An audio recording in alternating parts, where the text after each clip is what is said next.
स्वागत है आपका हमारे channel true crime story Hindi में। दर्शकों, हम यहाँ पर रोज क्राइम की सच्ची घटना लेकर आते हैं। आप पहली बार हमारे चैनल पर आए हैं तो कृपया चैनल को सब्सक्राइब जरूर करें। चलिए शुरू करते हैं आज की सच्ची घटना। एक दिन कविता पटेल मोबाइल के कॉन्टैक्ट नंबर देख रही थी, तभी उसे शादी से पहले के प्रेमी ब्रिजेश का नंबर दिखा। नंबर देखते ही उसे पुराने दिन याद आने लगे। वो ब्रिजेश से बात करने की कोशिश तो करती, लेकिन कुछ सोचकर रुक जाती थी। आखिरकार एक दिन उसने ब्रिजेश से बात करने की गरज से फोन किया तो ब्रिजेश बर्मन ने कॉल रिसीव करते हुए कहा, हेलो कौन? ब्रिजेश, पहचाना नहीं मुझे? तुम तो बहुत जल्दी बदल गए, अब तो मेरी आवाज भी भूल गए। कविता ने शिकायती लहजे में कहा, जाने मन तुम्हें कैसे भूल सकता हूं? इस अननोन नंबर से कॉल आए तो पहचान नहीं सका। ब्रिजेश सफाई देते हुए बोला, तुमने तो मेरी शादी के बाद कभी कॉल भी नहीं की। कविता बोली, कविता, मैं तुम्हें दिल से चाहता था, इसलिए मैं तुम्हारा बसा हुआ घर नहीं उजाड़ना चाहता था। मैंने अपने दिल पर पत्थर रखकर तुम्हारी खुशियों की खातिर समझौता कर लिया था। ब्रिजेश बोला, सचमुच इतना प्यार करते हो तो मुझसे मिलने दमोह आ जाओ, मुझसे तुम्हारी जुदाई बर्दाश्त नहीं हो रही। कविता ने फिर से उसके प्रति चाहत दिखाते हुए कहा। इतना सुनते ही ब्रिजेश का दिल बाग बाग हो गया। फिर एक दिन वो कविता से मिलने उसकी ससुराल पहुंच गया। कई महीने बाद ब्रिजेश और कविता ने अपने दिल की बातें की तो उनका पुराना प्यार जाग गया। उसके बाद दोनों की मेल मुलाकात का सिलसिला चल निकला। ब्रिजेश से जब कविता का दोबारा संपर्क हुआ तो उस समय वो टेंट हाउस में काम करने लगा था। कविता से उसकी मुलाकात अक्सर कॉलेज जाते समय होती थी। जब ब्रिजेश कविता की ससुराल भी आने लगा तो कविता ने अपने ससुर और पति से उसका परिचय मुंहबोले भाई के तौर पर कराया। वैसे तो कविता को दीपचंद जैसा नेक पति मिल गया था, परंतु पति के शादी के बाद नौकरी के लिए चले जाने से कविता का पुराना प्यार जाग गया था। दीपचंद को जब कविता और ब्रिजेश के प्रेम संबंधों का पता चला तो हंसते खेलते परिवार में कलह होते देर न लगी। लाख समझाने के बाद भी जब कविता नहीं मानी तो दीपचंद ने कविता पर सख्त पहरा लगा दिया। इसका अंजाम ये हुआ कि कविता के कहने पर ब्रिजेश ने कविता की मान का सिंदूर मिटा दिया। 22 जुलाई 2023 दोपहर के करीब 2 बज रहे थे। मध्य प्रदेश के बुंदेलखंड अंचल के दमोह जिले के गैसाबाद थाने में टीआई विकास सिंह चौहान अपने कक्ष में बैठे कुछ जरूरी फाइल देख रहे थे। तभी अधेड़ उम्र के एक व्यक्ति ने उनके कक्ष के बाहर से आवाज लगाई, साहब, क्या मैं अंदर आ सकता हूं? टीआई चौहान ने एक नजर सामने खड़े उस व्यक्ति पर डालते हुए कहा, हाँ, आ जाइए, बैठिए। जब वो व्यक्ति कुर्सी पर बैठ गया तो उन्होंने पूछा, बताइए, क्या काम है? साहब, मेरा नाम हाकम पटेल है और मैं खैरा गांव का रहने वाला हूं। मेरा बेटा पिछले 3 दिनों से लापता है। टीआई विकास सिंह चौहान ने एक कर्मचारी को पानी लाने का इशारा करते हुए हाकम पटेल से कहा, आप इत्मीनान से मुझे पूरी बात विस्तार से बताइए। जी साहब, 19 जुलाई 2023 की शाम 7 बजे मेरा 26 साल का इकलौता बेटा दीपचंद पटेल घर से निकला था। तब से उसका कुछ पता नहीं चल रहा है, उसका मोबाइल भी बंद आ रहा है। ये कहते हुए हाकम ने कर्मचारी के हाथ से पानी का गिलास ले लिया। शादी हो गई बेटे की? टीआई चौहान ने पूछा। हाँ साहब, 2021 में उसकी शादी हो गई। बेटे बहू में किसी तरह का कोई मनमुटाव भी नहीं था। गटागट पानी पीने के बाद हाकम ने बताया, किसी पर शक है तुम्हें? किसी से कोई रंजिश तो नहीं थी? नहीं साहब, हमारी किसी से कोई दुश्मनी नहीं थी, इसलिए किसी पर शक भी नहीं है। दीपचंद की गुमशुदगी दर्ज कराते हुए टीआई चौहान ने हाकम को भरोसा दिलाया कि पुलिस जल्द ही उसके बेटे दीपचंद को खोज निकालेगी। दीपचंद के लापता होने की खबर उसके ससुराल दमोह से सटे हुए पन्ना तक पहुंची तो दीपचंद के ससुर और साले के साथ कुछ नाते रिश्तेदार भी दमोह पहुंच गए। वे हाकम के साथ मिलकर दामाद की तलाश में जुट गए। जैसे जैसे दिन बीत रहे थे, टीआई विकास सिंह चौहान को दीपचंद के बिना वजह लापता होने की बात खटक रही थी। दमोह जिले के एसपी सुनील तिवारी के निर्देश पर एसडीओपी नितिन पटेल ने दीपचंद की खोजबीन के लिए एक पुलिस टीम गठित कर टीआई चौहान को पतासाजी करने के निर्देश दिए। हाकम पटेल अपनी करीब 10 एकड़ जमीन पर खेतीबाड़ी करते हैं। हाकम ने 2 शादियां की थीं। पहली पत्नी से कोई बच्चा नहीं हुआ और कुछ समय बाद बीमारी के चलते उसकी मौत हो गई तो हाकम ने दूसरी शादी कर ली तो दूसरी पत्नी से दीपचंद पैदा हुआ। दीपचंद जब छोटा ही था कि उसकी मां घर छोड़कर किसी दूसरे मर्द के साथ चली गई। पिता हाकम ने दीपचंद को लाड़ प्यार से पाला पोसा। दीपचंद केवल 12वीं कक्षा तक ही पढ़ाई कर पाया था। जवान होते ही दीपचंद की शादी पन्ना जिले के सुनवानी गांव की कविता से कर दी गई। कविता के कदम दीपचंद के घर में पड़ते ही बाप बेटे काफी खुश थे, क्योंकि लंबे अरसे बाद घर में कोई महिला आई थी। दोनों चूल्हा फूंक फूंक कर थक चुके थे। ऐसे में कविता ने जब इस घर की दहलीज पर कदम रखा तो जल्द ही वो दोनों की आंखों का तारा हो गई। ससुर हाकम उसे बेटी की तरह दुलारते तो दीपचंद भी उसकी हर ख्वाहिश पूरी करता।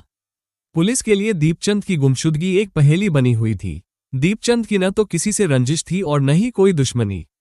गांव में पूछताछ के दौरान भी कोई सुराग पुलिस के हाथ नहीं लगा जिससे दीपचंद का पता चल सके। पुलिस की आखिरी उम्मीद दीपचंद की कॉल डिटेल्स रिपोर्ट पर टिकी हुई थी। पुलिस ने जब दीपचंद के मोबाइल नंबर की कॉल डिटेल्स निकलवाई तो पता चला कि दीपचंद की 19 जुलाई की शाम आखिरी बार पन्ना के लोहरा गांव में रहने वाले ब्रिजेश बर्मन उर्फ कल्लू से बात हुई थी। इसके बाद पुलिस ने ब्रिजेश बर्मन के मोबाइल की कॉल डिटेल्स निकलवाई तो पता चला कि ब्रिजेश की सबसे ज्यादा बात चिकला निवासी गणेश विश्वकर्मा से हुई थी। दीपचंद समेत तीनों के फोन नंबर भी टावर लोकेशन में एक साथ खैरा गांव में मिले। इससे साफ हो गया था कि घर से दीपचंद इन दोनों के साथ ही निकला था। दीपचंद का मोबाइल बंद होने से पहले की आखिरी टावर लोकेशन गांव वर्धा की थी। इसी टावर लोकेशन में गणेश विश्वकर्मा व ब्रिजेश बर्मन के मोबाइल फोन भी बंद हो गए थे। ये जानकारी मिलने के बाद पुलिस टीम को पूरा भरोसा हो गया कि दीपचंद के लापता होने के बारे में इन दोनों को जरूर कुछ पता होगा। पुलिस टीम के लिए एक चौंकाने वाली बात ये पता चली कि ब्रिजेश बर्मन उर्फ कल्लू की कॉल डिटेल्स में दीपचंद की पत्नी कविता का नंबर भी मिला। 19 जुलाई 2023 को भी ब्रिजेश और कविता के बीच बातचीत हुई थी। इसके पहले भी दोनों के बीच लगातार बात होने की पुष्टि हुई। पुलिस ने ब्रिजेश बर्मन और फिर गणेश विश्वकर्मा को हिरासत में लेकर पूछताछ की। पहले तो ब्रिजेश ने ये कहकर पुलिस को बरगलाने की कोशिश की कि वो कविता को बहुत पहले से जानता है, वो उसके मायके में किराए पर रह चुका है, इसी जान पहचान के चलते कविता से बात करता रहता था। पुलिस को उसकी बात पर भरोसा नहीं हुआ। पुलिस के संदेह की सुई ब्रिजेश के इर्द गिर्द घूम रही थी। पुलिस ने तुक्का मारते हुए ब्रिजेश से कहा, कविता ने सब कुछ बता दिया है, अब तुम्हारी बारी है। सच बताओगे तो ठीक, नहीं तो दूसरा ही तरीका अपनाना पड़ेगा। आखिरकार तीर निशाने पर लगा और पुलिस की सख्ती के आगे ब्रिजेश बर्मन टूट गया। ब्रिजेश ने दीपचंद की हत्या की पूरी साजिश और हत्या की जो कहानी सुनाई वो पुराने प्रेम संबंधों की कहानी निकली, जिसमें अपने प्रेमी के लिए कविता ने अपनी मांग का सिंदूर ही मिटा दिया। बहू की यह करतूत जानकर दीपचंद के पिता हाकम पटेल के पैरों से तो जैसे जमीन ही खिसक गई। शादी के बाद दीपचंद जैसा पति और हाकम जैसा नेकदिल ससुर पाकर कविता भी काफी खुश थी। उसने ससुराल को ही अपना घर मान लिया था। कविता के मम्मी पापा राजस्थान के जोधपुर में एक सीमेंट फैक्ट्री में काम करते थे। दीपचंद का मन खेतीबाड़ी में नहीं लगता था, इस वजह से वो उन दिनों काम की तलाश कर रहा था। जब कविता के पिता ने उसे जोधपुर में काम दिलाने की बात की तो वो शादी के कुछ महीनों बाद ही राजस्थान पहुंच गया। दीपचंद तब राजस्थान की एक सीमेंट फैक्ट्री में नौकरी पर चला गया। घर में अकेली कविता को तन्हाई ने डस लिया। उसके मन के एक कोने में अब भी अपने बचपन के प्यार ब्रिजेश बर्मन उर्फ कल्लू की यादें थीं। जब अकेलापन भारी पड़ने लगा तो उसने ब्रिजेश से फिर तार जोड़ लिए।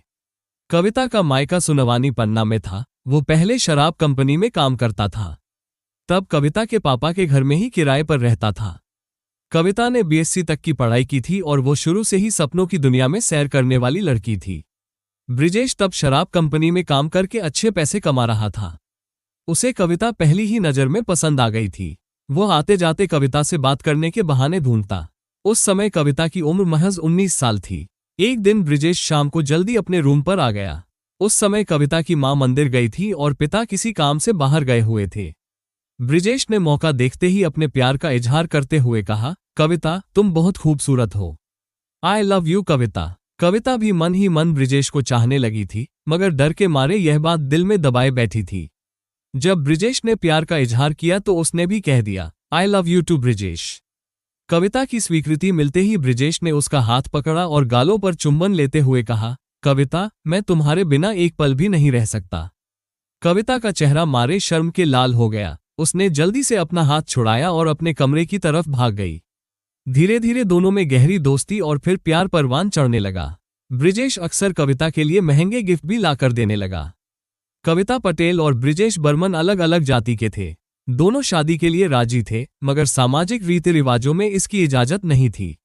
ब्रिजेश उसे घर से भगाकर शादी करना चाहता था, लेकिन कविता घर से भागकर शादी करने की हिम्मत नहीं जुटा पाए।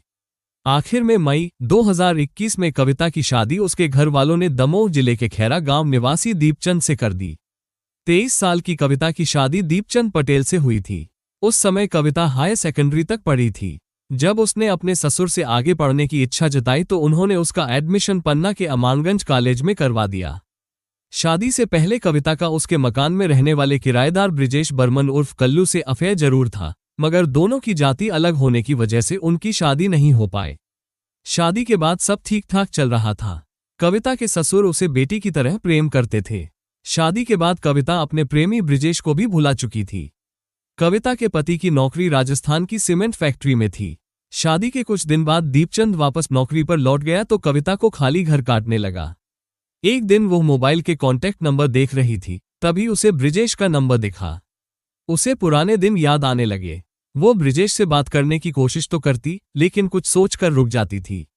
आखिरकार एक दिन उसने ब्रिजेश से बात करने की कई महीने बाद ब्रिजेश और कविता ने अपने दिल की बातें की तो उनका पुराना प्यार जाग गया। उसके बाद दोनों की मेल मुलाकात का सिलसिला चल निकला। ब्रिजेश से जब कविता का दोबारा संपर्क हुआ तो उस समय वो टेंट हाउस में काम करने लगा था। कविता से उसकी मुलाकात अक्सर कॉलेज जाते समय होती थी। जब ब्रिजेश कविता की ससुराल भी आने लगा तो कविता ने अपने ससुर और पति से उसका परिचय मुंहबोले भाई के तौर पर कराया। ब्रिजेश ने दीपचंद से भी दोस्ती कर ली थी। दीपचंद खाने पीने का शौकीन था, इसलिए अक्सर ही दीपचंद की बैठक ब्रिजेश के साथ होने लगी। दीपचंद और उसके पिता हाकम को ये शक तक नहीं हुआ कि वो यहाँ कविता के लिए आता है। दीपचंद को उसकी गैरमौजूदगी में जब ब्रिजेश के कुछ अधिक ही घर आने की खबर मिलने लगी तो उसे संदेह हुआ। फिर दीपचंद राजस्थान से नौकरी छोड़कर लौट आया। वो पन्ना की सीमेंट फैक्ट्री में काम पर लग गया। वो अपने गांव खैरा के घर से ही ड्यूटी आने जाने लगा। दीपचंद के लौटने के बाद दोनों का मिलना मुश्किल हो गया था। धीरे धीरे दीपचंद को पत्नी कविता और ब्रिजेश के संबंधों की भनक लग चुकी थी। हालांकि दोनों ने अपने संबंधों को दीपचंद के सामने स्वीकार नहीं किया। कविता हमेशा ब्रिजेश को मुंहबोला भाई ही बताती रही। शादी के 2 साल बाद भी उनके संतान नहीं हुई थी। कविता अक्सर दीपचंद को अपने से दूर रखती थी। इससे दीपचंद का संदेह और पुख्ता हो गया था। वो कविता पर दबाव बनाने लगा कि वो ब्रिजेश से मेलजोल बंद कर दे और नहीं उससे फोन पर बात करे। ब्रिजेश को लेकर उसका कविता से विवाद भी होने लगा था। इस कहासुनी में वो कभी कभी कविता की पिटाई भी कर देता था। यहां तक कि दीपचंद ने पत्नी कविता को खर्च के लिए पैसे देने भी बंद कर दिए तो कविता को समझ आ गया था कि अब पति के जिंदा रहते वो ब्रिजेश से अपने संबंधों को जारी नहीं रख पाएगी। ब्रिजेश भी कविता के प्यार में इतना पागल हो चुका था कि उसे कविता से मिले बगैर चैन नहीं मिलता। कविता के मन में हरदम यही विचार आता था कि वो पति को रास्ते से हटा दे और उसके बाद ब्रिजेश के साथ इसी तरह नाजायज संबंध बनाए रखेगी। इससे उसके ससुर की जमीन जायदाद में भी उसका हिस्सा बना रहेगा और प्रेमी की बाहों का झूला भी उसे मिलता रहेगा। यहीं से कविता ने ब्रिजेश के साथ मिलकर पति को रास्ते से हटाने की साजिश रची। जब कविता पति की हत्या के लिए तैयार हो गई तो ब्रिजेश ने अपने साथ टेंट हाउस में साथ काम करने वाले दोस्त गणेश विश्वकर्मा को साजिश में शामिल कर लिया। उसने गणेश को दोस्ती का वास्ता देकर रुपए देने का लालच दिया। योजना के मुताबिक कविता इस बीच मायके चली गई, जिससे दीपचंद के अचानक लापता होने पर संदेह न हो। हत्या के लिए 19 जुलाई 2023 की तारीख तय की गई।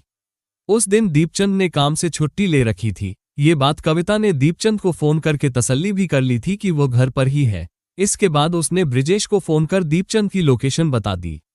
ब्रिजेश ने पन्ना जिले के अमानगंज निवासी बिट्टू दुबे की 4 पहिया गाड़ी MP 20 CE 6749 किराए पर ले ली।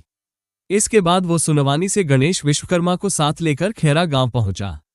वहां दीपचंद को फोन कर घर के बाहर मिलने बुलाया। फिर पार्टी के बहाने दीपचंद को साथ लेकर वर्धा होते हुए खजरूट स्थित पेट्रोल पंप के पास पहुंचे। वहां एक गुमटी से सिगरेट, पानी और नमकीन के पैकेट लिए। ब्रिजेश ने शराब पहले ही खरीद ली थी। रास्ते में एक जगह रुककर तीनों ने शराब पी। ब्रिजेश और गणेश ने दीपचंद को ज्यादा शराब पिलाई। दीपचंद जल्दी ही शराब के नशे में धुत हो गया। इसके बाद ब्रिजेश ने गाड़ी पंडवन पुल के पास बने मंदिर की ओर मोड़ दी। कल्लू ने मंदिर के पास गाड़ी रोककर दीपचंद को गाड़ी से उतारा। इसके बाद गणेश और ब्रिजेश ने दीपचंद को जमीन पर पटक दिया और उसका गला दबा दिया। इससे दीपचंद बेहोश हो गया। दीपचंद के बेहोश होने के बाद ब्रिजेश बर्मन उर्फ कल्लू ने गाड़ी में रखी लाठी उठाई और सिर पर तब तक वार किए जब तक वो मर नहीं गया। इसके बाद उसके लोअर से मोबाइल और पर्स निकाल लिए। पर्स में करीब 700 रुपए थे जो ब्रिजेश ने रख लिए और पर्स और चप्पलें झाड़ी में फेंक दी। इसके बाद ब्रिजेश बर्मन और गणेश विश्वकर्मा ने दीपचंद की लाश को गाड़ी नंबर MP 20 CE 6749 में डालकर पंडवन की केन नदी में ले जाकर बहा दिया। दीपचंद का मोबाइल और घटना में प्रयुक्त खून से सना डंडा भी नदी में फेंक दिया। तब तक रात के 10:30 बज चुके थे। दोनों ने गाड़ी में लगे खून को साफ किया और रात में ही गाड़ी उसके मालिक बिट्टू दुबे को सौंपकर अपने अपने घर आ गए। 3 दिन बाद जब दीपचंद के लापता होने की खबर फैली तो ब्रिजेश भी दिलासा देने उसके घर गया, जिससे किसी को उस पर शक न हो। आरोपियों ने खजरूट की जिस दुकान से शराब व सिगरेट खरीदी थी, पुलिस ने उस दुकान मालिक वीरभान सिंह से पूछताछ की तो उसने बताया कि उस दिन ब्रिजेश बर्मन व गणेश विश्वकर्मा गाड़ी से आए थे और शराब व सिगरेट खरीदी थी। वीरभान ने यह भी बताया कि ड्राइवर वाली सीट पर ब्रिजेश बर्मन बैठा था, बगल वाली सीट पर दीपचंद बैठा था। ब्रिजेश बर्मन और गणेश विश्वकर्मा पन्ना के सुनवानी के जिस टेंट हाउस में काम करते थे, उसके मालिक कमलेश विश्वकर्मा से भी पुलिस टीम ने पूछताछ की तो कमलेश ने बताया कि 21 अगस्त को जब गैसाबाद की पुलिस जांच करने सुनवानी आई थी, उस रात गणेश ने शराब के नशे में ब्रिजेश बर्मन के साथ मिलकर दीपचंद की हत्या की बात बताई थी। टीआई विकास सिंह चौहान ने ब्रिजेश और गणेश की निशानदेही पर झाड़ियों में छिपाई चप्पलें और खाली पर्स जब्त कर लिया। इसके अलावा घटना में प्रयुक्त बिट्टू दुबे की गाड़ी भी जब्त कर ली। जहां दीपचंद का शव फेंका गया, वो जगह पन्ना जिले में आती है। केन नदी पन्ना जिले की सबसे बड़ी नदी है और इसमें बड़ी संख्या में मगरमच्छ भी रहते हैं। इससे यह आशंका भी व्यक्त की जा रही थी कि नदी में बहाए गए शव को मगरमच्छों ने अपना ग्रास न बना लिया हो। स्थानीय पुलिस और एसडीआरएफ के सहयोग से केन नदी में दीपचंद की लाश की सर्चिंग करवाई, लेकिन लाश बरामद नहीं हो सकी। 25 अगस्त 2023 को गैसाबाद पुलिस ने हत्या, साक्ष्य छिपाने और साजिश रचने का मामला दर्ज कर तीनों आरोपियों को गिरफ्तार कर कोर्ट में पेश कर दिया, जहां से उन्हें दमोह जेल भेज दिया गया। दीपचंद की हत्या को 1 माह से अधिक समय हो गया था, मगर दीपचंद का शव बरामद नहीं हुआ था। इसे लेकर दीपचंद के परिवार और रिश्तेदारों ने पुलिस पर दबाव बनाना शुरू कर दिया था। एसडीआरएफ की टीमें केन नदी में लगातार शव तलाश रही थी, परंतु सफलता नहीं मिल रही थी। 1 माह के दौरान नदी में बाढ़ भी आ चुकी थी, इससे यह अनुमान लगाया जा रहा था कि शव कहीं दूर निकल गया हो। दमोह जिले के एसपी और एसडीओपी नितिन पटेल लगातार पुलिस टीमों को खोजबीन के लिए भेज रहे थे। 30 अगस्त 2023 को गैसाबाद पुलिस को सूचना मिली कि अमानगंज थाने के जिज गांव के नाले के पास एक क्षतविक्षत शव के अवशेष पड़े हुए हैं। सूचना पर पहुंची पुलिस टीम को केन नदी और एक नाले के बीच बने टापू पर देर रात शव के अवशेष बरामद हुए। शिनाख्त के लिए एसडीओपी नीतेश पटेल के निर्देश पर गैसाबाद थाना पुलिस टीम मौके पर दीपचंद के पिता हाकम को लेकर पहुंची। हाकम ने हाथ में बंधे रक्षासूत्र और उसके पहने हुए कपड़ों से उसकी शिनाख्त अपने बेटे दीपचंद पटेल के रूप में की। पुलिस ने शव को बरामद कर पंचनामा और पोस्टमार्टम की कार्रवाई कर शव के अवशेष डीएनए टेस्ट के लिए सुरक्षित करने के बाद वो परिजनों के सुपुर्द कर दिया। एसपी सुनील तिवारी ने शव की खोजबीन में लगे पुलिसकर्मियों और एसडीआरएफ टीम के प्रयासों की सराहना की। कविता पटेल ने एक गलती से अपनी मांग का सिंदूर पोंछकर अपनी बसी बसाई घर गृहस्थी उजाड़ ली और जेल की हवा खानी पड़ी। मिलते हैं दर्शकों एक और सच्ची कहानी लेकर, तब तक अपना ख्याल रखें और जुर्म के खिलाफ लड़ने की इस मुहिम में हमारा साथ देने के लिए कृपया चैनल को सब्सक्राइब और वीडियो को लाइक जरूर करें। जय हिंद।